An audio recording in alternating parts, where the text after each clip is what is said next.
पहले मैंने यहाँ का दौरा किया था, उस समय भी ऊपर से काफी जो 2 फेरिया खड्ड है, उस समय भी बहुत हालात यहाँ पर खराब थे।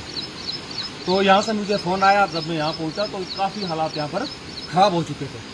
मैंने माननीय चौधरी साहब को फोन किया, उन्होंने तुरंत यहाँ जेसीबी भेजी और उसको हमने इसका जो भाव था उसको हमने थोड़ा डाइवर्ट कर दिया। उसके बाद आज 20 दिन के बाद, और उस समय में मैंने प्रशासन से, मैंने सरकार से मांग उठाई थी, जिलाधीश महोदय से मांग उठाई थी कि आप यहाँ का दौरा कीजिए, आप इसको हल्के में मत लीजिएगा, क्योंकि यहाँ पर लोगों की हालात बहुत खस्ता है। उस समय मैंने एसडीएम साहब से बात की थी, उनकी मजबूरी थी, माननीय एसडीएम साहब के पिताश्री का देहांत हुआ था, वो उस वजह से नहीं आ पाए। तो मैंने बाकी अधिकारियों से भी बात की, मैं कहा आप मौके पे आइए, यहाँ के हालात देखिए, लेकिन कोई सुनवाई नहीं हुई। आज रात को मुझे इस लड़की ने मुझे फोन किया, यहाँ पर जब मैंने आके देखा, मैं तो ये कहता हूँ ये लोग यहाँ कैसे रह रहे हैं। आप हालात देखिए, कम से कम 100 बीघा जमीन यहाँ पर खत्म हो चुकी है, मकान यहाँ पर दब चुके हैं, कम से कम 20 बकरियां यहाँ पर गौशाला, उस दिन मैंने देखा था जब मैं पहले आता, वो सारी गौशाला जो बकरियां थी सारी दब चुकी है। कम से कम 3 मवेशियां वो भी दब चुकी है। मकान यहाँ पर अंदर आप हालात देख रहे थे, अंदर जाके सारी महिलाएं यहाँ पर घर को साफ करिए। तो मैं बार बार सरकार से हाथ जोड़ के मैं प्रार्थना कर रहा हूँ, क्यों इनके ऊपर रहम नहीं कर रहे हैं।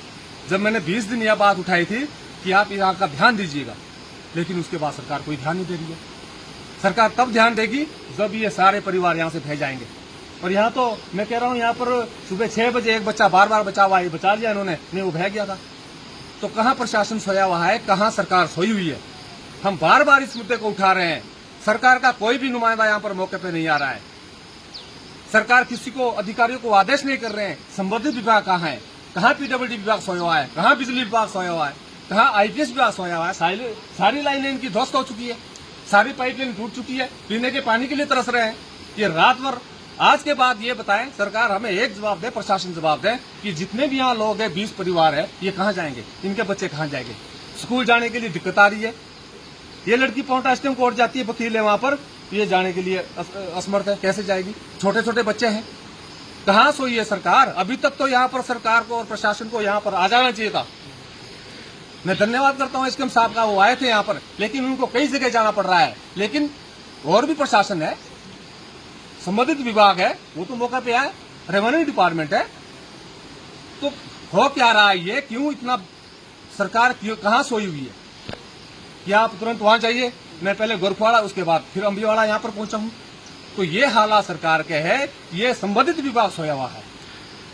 क्या लगता है पांवटा साहिब में? खुद देख रहे हैं, मैंने पीछे भी दौरा किया था लोबी ग्रोह का, वहां भी यही हालात है। मैंने यहीं का दौरा किया था, उस समय के हालात देखिए, आज आप खुद देख रहे हैं। यहाँ पर यह नहीं लग रहा कि यहाँ गांव था। यहाँ पर जमीन बताओ, धान की खेती थी, कम से कम 100 बीघे में धान की खेती थी, सारी खत्म हो चुकी है। तो क्या कर रही है सरकार, कहाँ आदेश कर रही है। जब 20 दिन हो चुके हैं, उसके बाद यहाँ पर सरकार का नुमाइंदा या कोई भी अधिकारी यहाँ पर मौके पर नहीं आया है। अगर कोई लोग यहाँ बोल नहीं सकते, ये परेशान है बेचारे, रात भर नहीं सो पा रहे हैं, इनके बच्चे रो रहे हैं, परेशान है, कहाँ जाए। आज मैं सरकार से पूछना चाहता हूँ, आज के बाद ये लोग कहाँ रहेंगे, ये कहाँ, इनका व्यवस्था किया जाए तुरंत। आज रात को ये कहाँ सोएंगे, इनकी व्यवस्था की जाए तुरंत। अन्यथा मैंने पहले भी 7 दिन का टाइम दिया था, अब तो मेरे सभी से आह्वान है, पूरे इलाका वासियों से आह्वान है, अगर 7 दिन के अंदर अंदर या इनकी व्यवस्था ना की गई तो हमने सबने सड़कों पे उतरना है। हमने प्रशासन का जिला स्तर तक हमने घेराव करना है। जनता मर रही है, परेशान है, कोई सूद लेना नहीं है। ठीक है जी।